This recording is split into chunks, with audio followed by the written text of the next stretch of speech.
in an acting career that began in 1967 on the stage of the Brown County Playhouse, when Mr. Banks was an Indiana University student.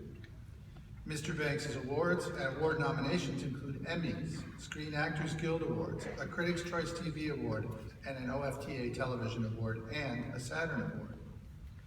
As a humanitarian, Mr. Banks works on behalf of the homeless, veterans, and children and youth affected by HIV/AIDS, demonstrating the best values that former IU students carry into the world. He has lent his time and energy to the nonprofit organization Heading Home, which serves homeless individuals and families in Albuquerque, the setting of Breaking Bad and Better Call Saul. He is also a champion of the Laurel Foundation, which works on behalf of HIV/AIDS causes. The Laurel Foundation's executive director has stated, while there is no doubt Mr. Banks is an accomplished actor, his philanthropic giving and compassion for those in need place him apart from most of his Hollywood peers.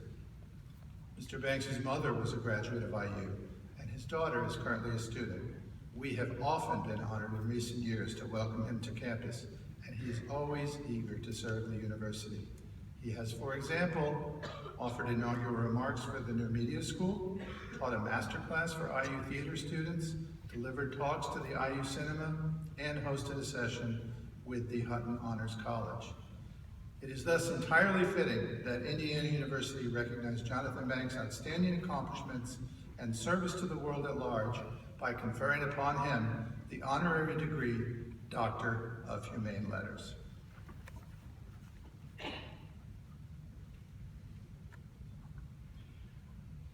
Jonathan Banks, Indiana University salutes you. Throughout your lifetime, you have dedicated yourself to becoming a brilliant and pioneering artist of consummate skill, and you have shared your unparalleled abilities with millions and millions of viewers throughout the world.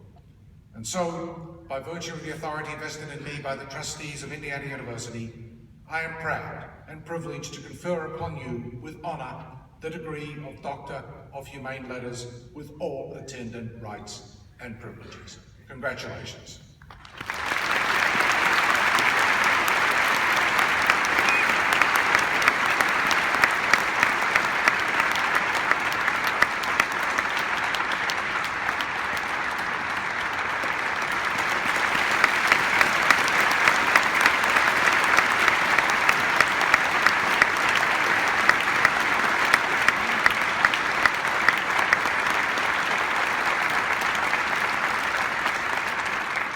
Now may I ask Dr. Jonathan Banks to say a few words. Ladies and gentlemen, please welcome Jonathan Banks.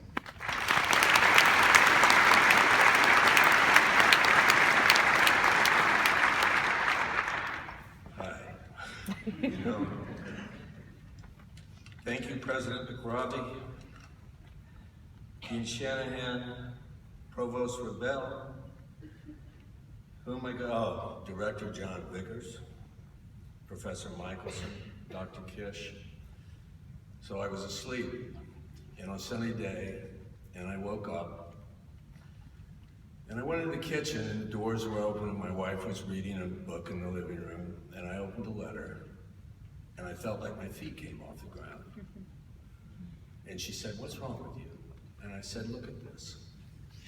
And I showed it to her. And Jenny and I have been together a long time. And we smiled, and our mouths fell open, and we said, "Wow." I'll tell you as quickly a story as I can about what this place means to me. And I will say this, first of all, if I started trying to give back to Indiana University what it has given to me over all these years and from the time I've been here, I could never get back enough. I love this place. My grandfather laid the stone for Franklin Hall in 1908. Education to him was everything. He'd been forced to leave school in the 6th grade because his father was an itinerant preacher that went out to apparently save souls, but he had his son drop out of school to work a farm. In the heart of the Great Depression, he always put his money in the stone quarries, he worked his farm, and everything came apart. He died of a stroke at 56. But what he wanted for all his kids was to get them to come to this place. The only one who couldn't was my mom, who was 15. As I was told, the land out on the Curry Pike was bought for $3 an acre by a good neighbor.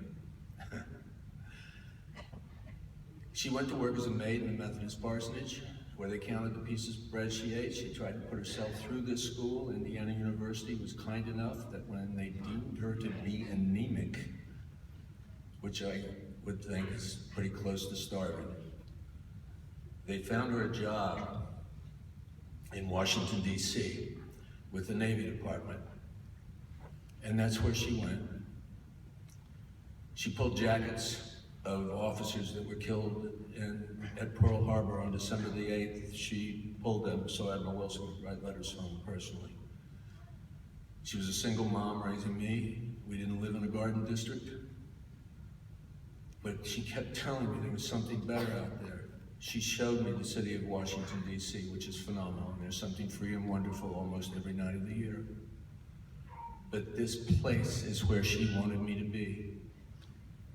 And because she had to work all day long, and I grew up on the street.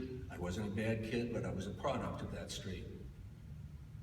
I thought it would be easier to go into the service in 1966 than it would be to go where all those people that were, quite honestly, in my mind, better than me.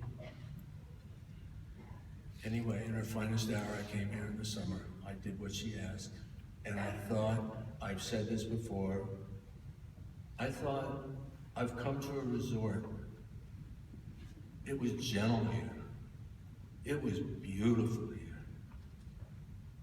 David Wiley, my first professor in theater, who admonished me in Brown County as I was full of myself, talking to a bunch of high school kids with my Marlboro lit up and sitting back in a chair.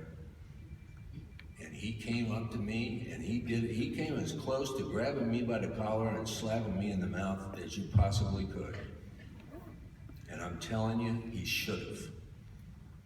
But he also taught me, don't you ever, ever, ever do that again. I tried to learn. I had a professor in that theater at one point, and she was a graduate student. She was working on her doctorate. We were doing Summer and Smoke, and she said, less. And that was a lesson for the rest of my life. Anyway, I came back here for the commemoration of the new media school.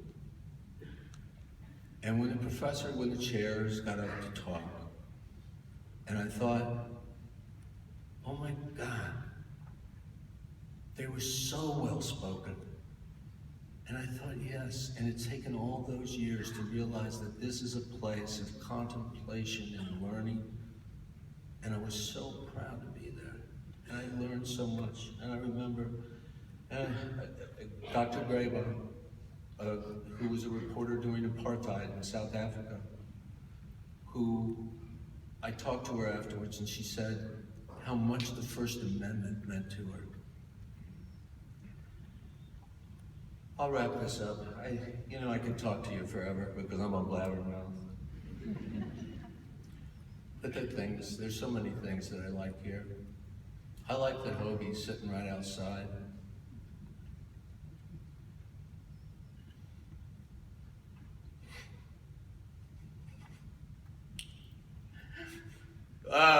Man.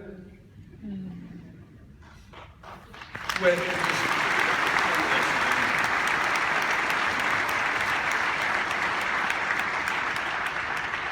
I like that Ernie Pyle is outside the media school. I do think there should be a tree planted next to him. I know everybody asks you for everything all the time, but it would be nice. It wouldn't be nice to read in the shade. And I'd like to thank my beautiful daughters and my wife for being here. Tu eres mi vida, mi amor. Of all the awards, of all the nominations that I will ever have been or will be part of, there is nothing